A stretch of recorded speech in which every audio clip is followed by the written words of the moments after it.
At 2:14 a.m., under a biting North Atlantic wind that scraped against steel like a rasp dragging across bone, Marek Ostrowski, a civilian electrician from the Gdansk shipyard, stepped onto the silent deck of the destroyer ORP Błyskawica.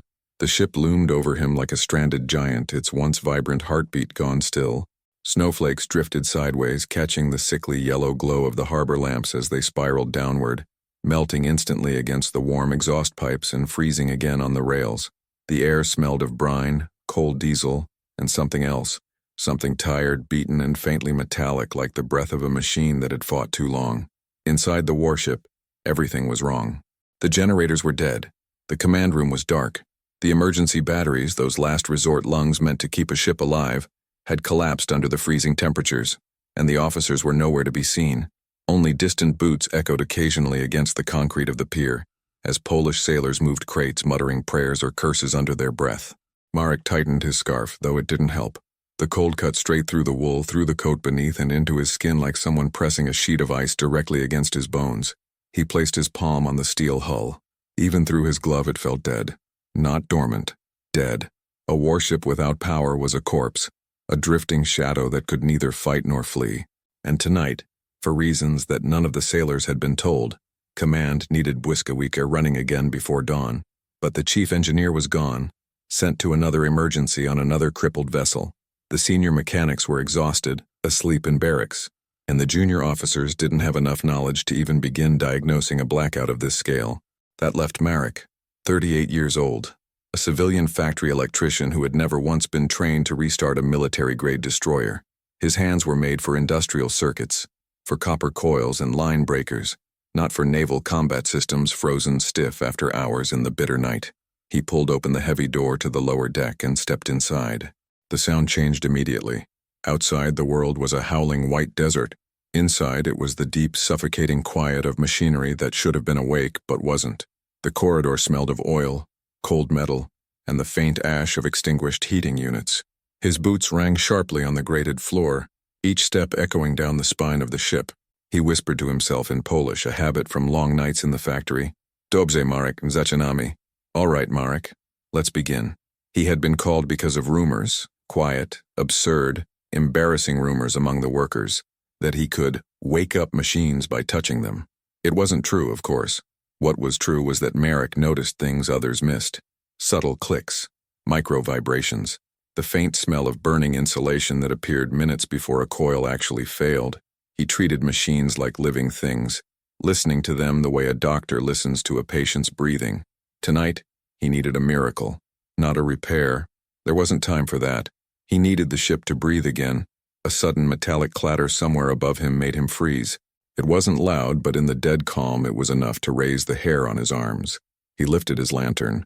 The shadows moved with it in slow stretches, bending across the pipes like living silhouettes.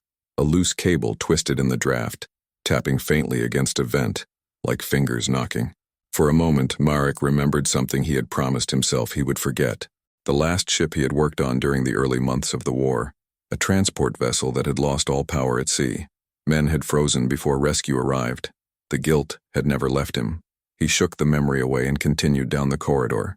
When he reached the engine room, the metal door resisted, stiff from the cold. He forced it open and was hit by a gust of air that smelled of oil sludge and burnt wiring. The great turbines stood motionless. Thick frost coated the steel casings like a thin layer of death. His breath came out in a white cloud. He raised his lantern and saw what the sailors had missed.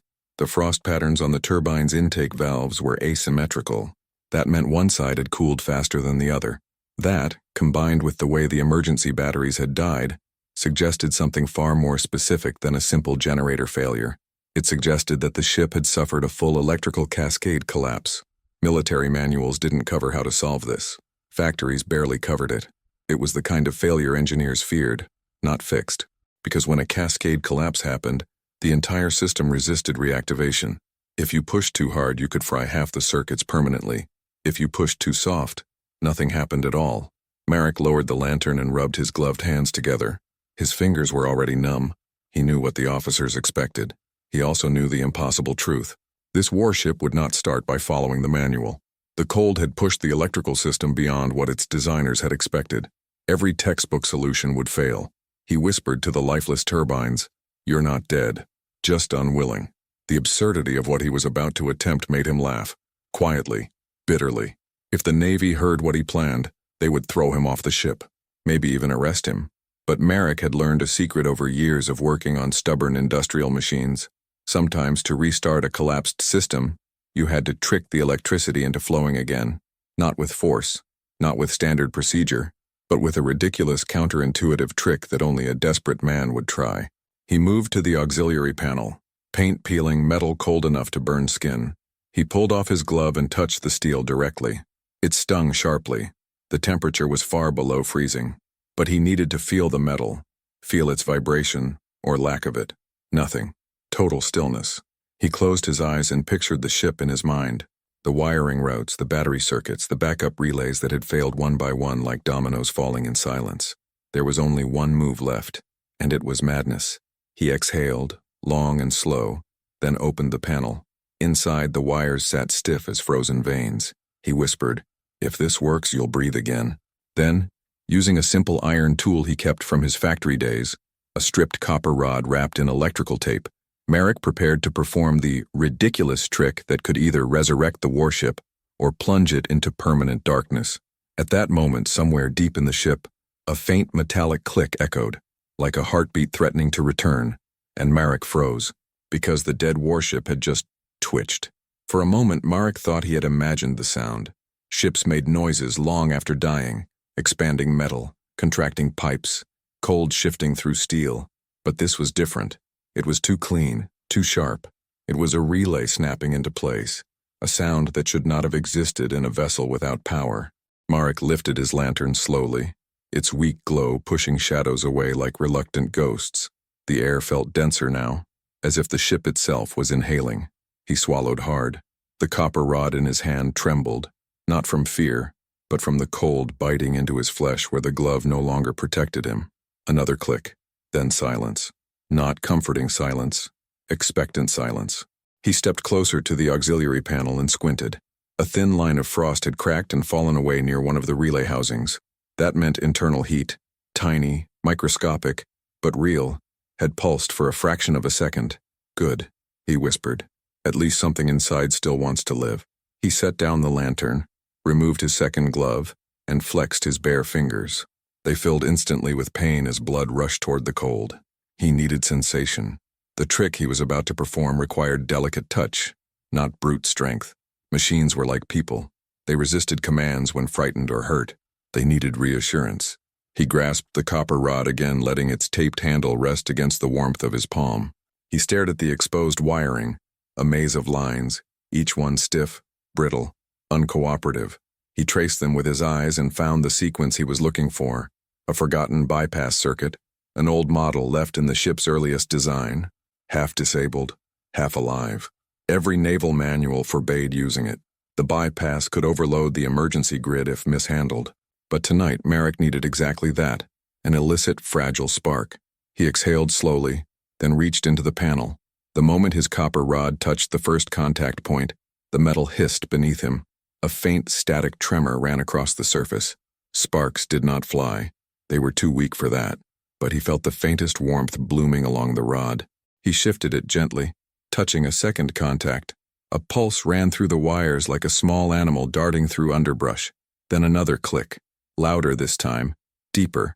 A tremor rolled through the deck, barely noticeable, like the ship shivering.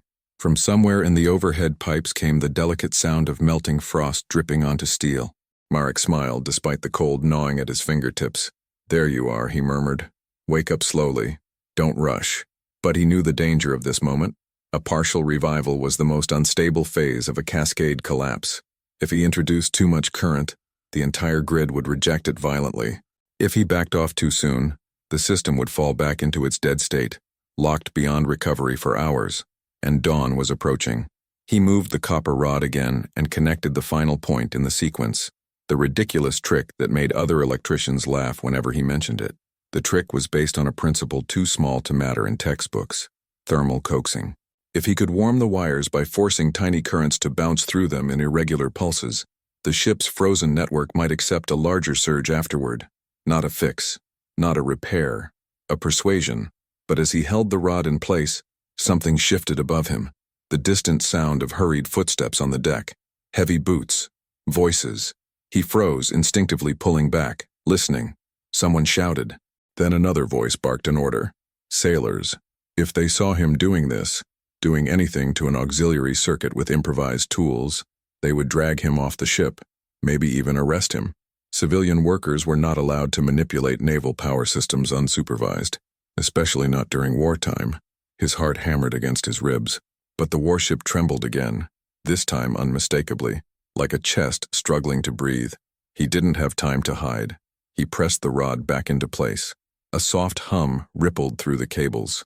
Then, a spark leapt, thin and sharp, illuminating his face for a split second in electric blue. Marek flinched but did not withdraw. He steadied his hand, gripping the rod tightly, anchoring the unstable reaction. The auxiliary panel vibrated beneath him. The hum grew louder, deeper, as though moving through the ship's veins. Then the vibration reached the deck. The ORP Błyskawica shifted ever so slightly, as if waking from a deep sleep and stretching her limbs for the first time in hours. Behind Marek, a faint rumbling began. It was so distant that he wasn't sure it was real, until a second rumble followed, deeper and more confident. The frost on the turbine casing cracked like thin ice on a lake. Heat. Real heat.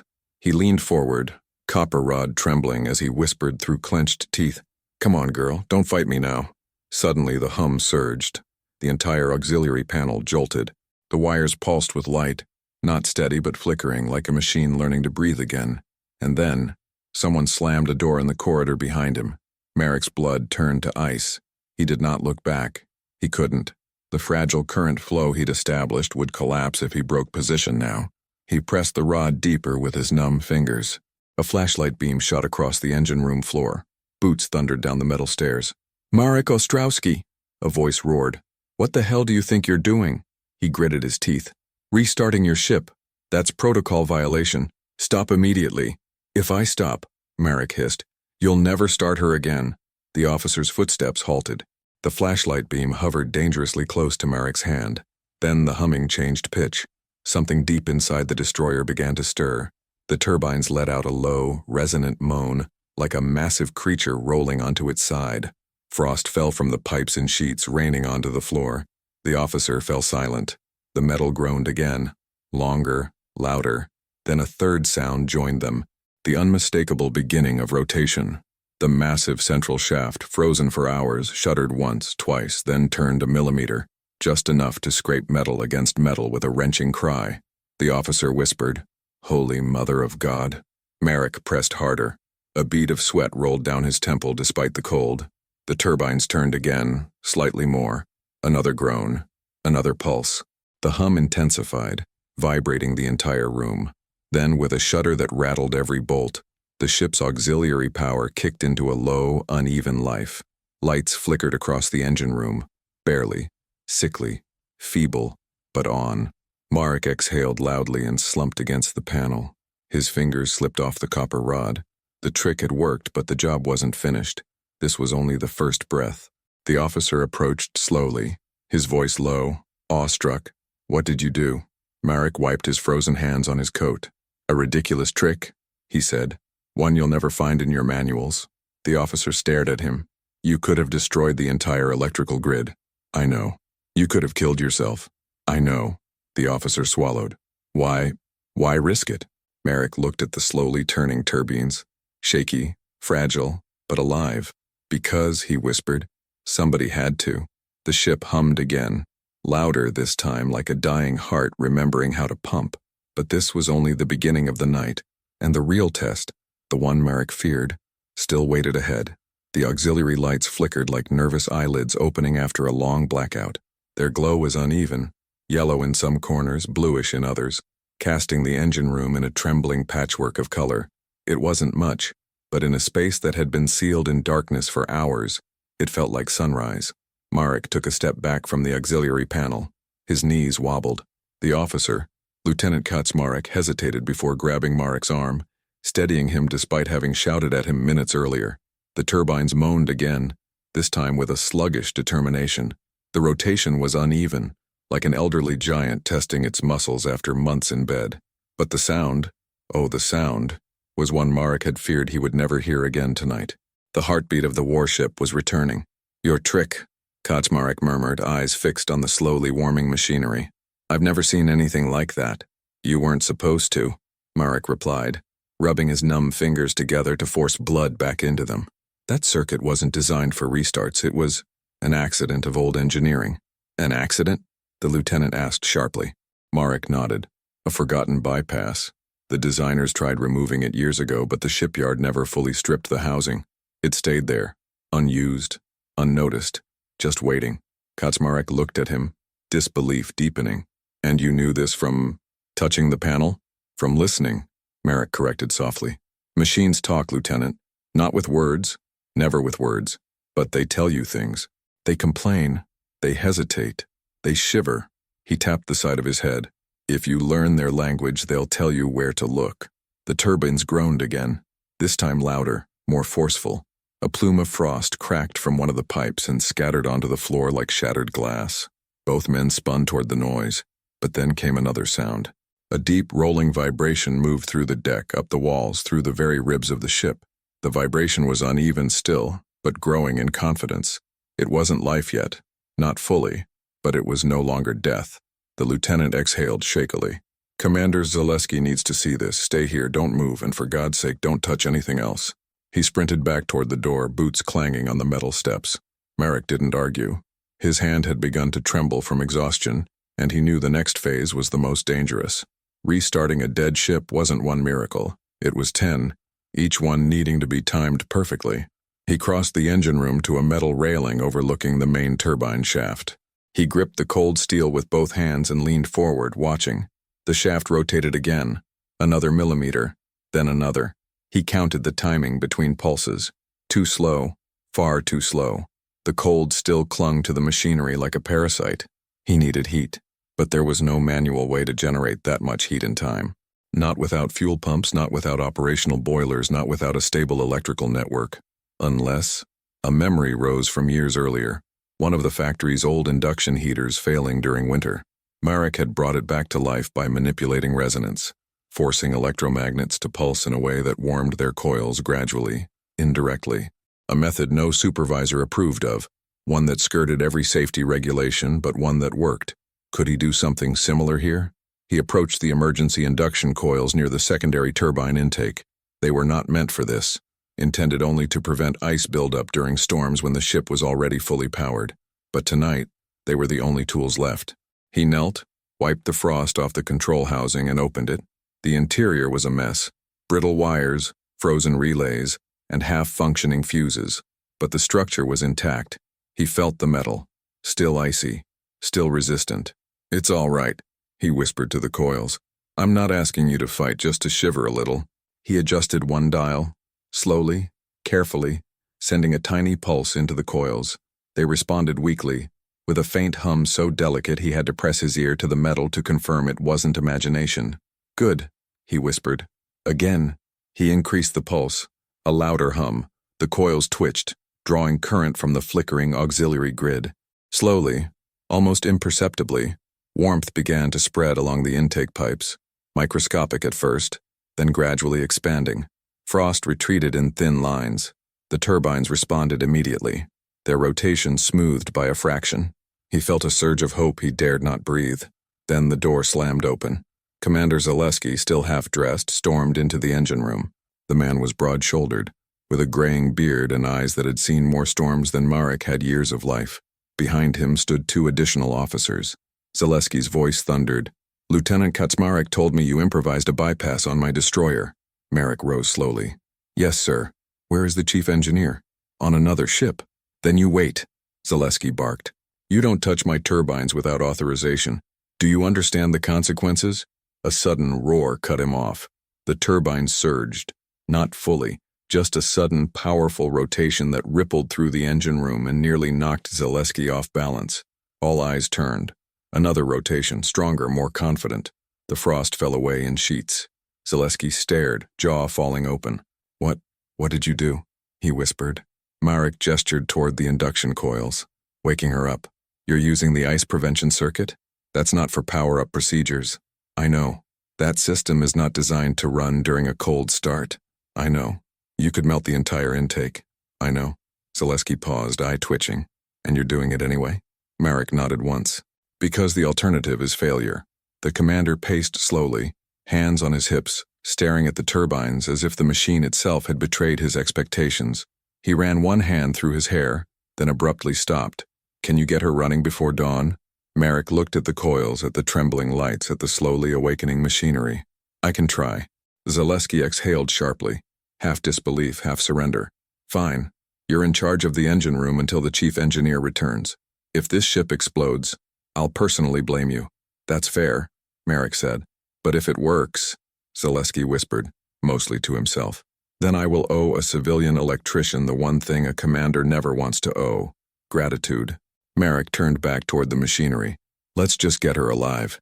The commander left, ordering sailors to bring tools, spare parts, heating lamps, anything the electrician requested. Footsteps echoed through the corridors. The ship was waking in more ways than one. Marek returned to the induction coils and adjusted the pulse rhythm. The hum deepened. The warmth began spreading up the intake pipe, loosening frozen metal. He closed his eyes, listened. The turbines answered with a slow, rhythmic churn, still uneven, still fragile, but unmistakably alive. Then something unexpected happened. From the far end of the engine room came a faint metallic rattle, not the normal rattle of warming steel.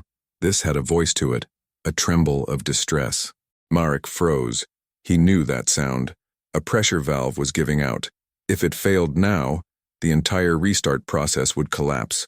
The auxiliary grid would overload. The turbines would seize. Everything he had fought for over the past hour would evaporate into the night like breath in the cold. He sprinted across the room, boots hammering the grated floor. His breath burned in his throat. The sailor shouted after him, but he didn't hear them. He reached the valve, saw it trembling violently. Steam hissed through the cracks. Metal strained against itself. A fracture line spread like a spider web across its surface. If the valve ruptured, the entire turbine housing could flood with pressure and heat. He grabbed a wrench, but the bolt was frozen. No leverage. His breath came faster. Panic clawed against his ribs. The turbine groaned behind him, louder, desperate, as if sensing imminent danger. He slammed his fist against the valve housing, screaming through clenched teeth. Not now! Not now! Steam burst through another crack. The pressure gauge spiked. Marek made a decision no manual would justify. He put down the wrench and reached for the valve with his bare hands. The heat scorched instantly. Pain shot up his arms, but he held on, gripping the metal as if trying to choke it back into submission. He turned with every ounce of strength he had left. The metal screamed. His skin burned. The valve resisted. Then it moved. A millimeter, then another. The steam hiss softened. The vibration steadied. The gauge's needle dropped painfully slowly, then settled. Behind him, the turbines breathed out a long, low exhale, like a creature spared from death. Marek collapsed to his knees, gasping, hands shaking violently. But the warship lived, and dawn was coming fast. The real surge, the full ignition, still awaited. The engine room slowly filled with the trembling glow of half-awake lights, flickering as if uncertain whether to stay on or collapse into darkness again. Marek remained on his knees, breath shaking, hands throbbing with burns hidden beneath rapidly reddening skin. The metallic taste of fear clung to his tongue. Behind him, sailors stared in stunned silence, unsure whether they had just witnessed genius or madness. But the turbines, those massive steel lungs, were breathing again, their rotation still uneven, still dragging themselves through cold, stiff resistance, but undeniably alive. And the ship felt it. The entire hull seemed to lean forward, as if remembering what purpose felt like. Marek forced himself upright. Every movement felt like dragging himself up from deep water. The burned skin on his palms pulsed with each heartbeat, but he hid his grimace. Pain was irrelevant. Only time mattered now. He approached the primary control panel. Its lights flickered in an erratic Morse code of protest. He placed one trembling hand against the metal and inhaled the cold, oily air. Almost there, he whispered. Just one more breath. Footsteps pounded down the stairs. Commander Zaleski reappeared, now fully dressed in uniform, with frost on his cap and urgency carved deep into his expression. How long until full ignition? He demanded. Marek wiped sweat from his brow. If the induction coils keep warming and the valves don't seize again, maybe 20 minutes. And if they seize, then we lose her, Marek said plainly. Zaleski's throat tensed. He paced once, twice, then stopped. I've just received word. There's movement in the bay. Enemy reconnaissance planes spotted offshore. If the ship can't reposition before dawn, we'll be exposed. Marek nodded. Then she'll move. He turned back to the panel. This was the moment everything narrowed. The hours of cold, the risk, the burns, the defiance of protocol. All of it funneled into one final push. He flipped the ignition prep switches in a slow, deliberate rhythm. The turbines responded with a low, rising hum. Warmth radiated along the intake pipes. Frost melted faster now, dripping, then steaming as metal met the heat it had been starved of. One sailor leaned forward, whispering to another, "It sounds like she's waking up." But Marek heard something else. A misalignment, tiny, almost imperceptible, within the secondary shaft. A stutter between rotations, a hiccup that could become catastrophic under full load. He closed his eyes and listened deeper. Yes, there. A faint scrape, a hesitation. He turned to Zaleski. We need to stabilize the secondary shaft before the ignition. If we surge now, it'll jam. What do you need? The commander asked immediately. A sledgehammer. The sailors blinked in disbelief. Zaleski didn't. He swung toward his men. Get him one. Now. Moments later, Marek stood beside the trembling secondary turbine housing, hammer in both hands, burns aching, muscles exhausted. The metal vibrated like an animal bracing against pain. He muttered softly, "Don't be afraid. This will help." And with a single, perfectly timed strike, he hit the housing. The blow rang through the engine room like a gong. The turbine jerked, then fell into smoother rotation. Marek exhaled shakily. Ready. Zaleski snapped a command. Sailors rushed to their stations. The atmosphere tightened until the very air felt suspended in anticipation. Marek returned to the main panel and positioned his hand over the ignition lever. This was it. Not the trick, not the coaxing, not the desperate improvisation. This was the moment a dead warship decided whether to return to life or die quietly into the cold. He pulled the lever. For a fraction of a second, nothing.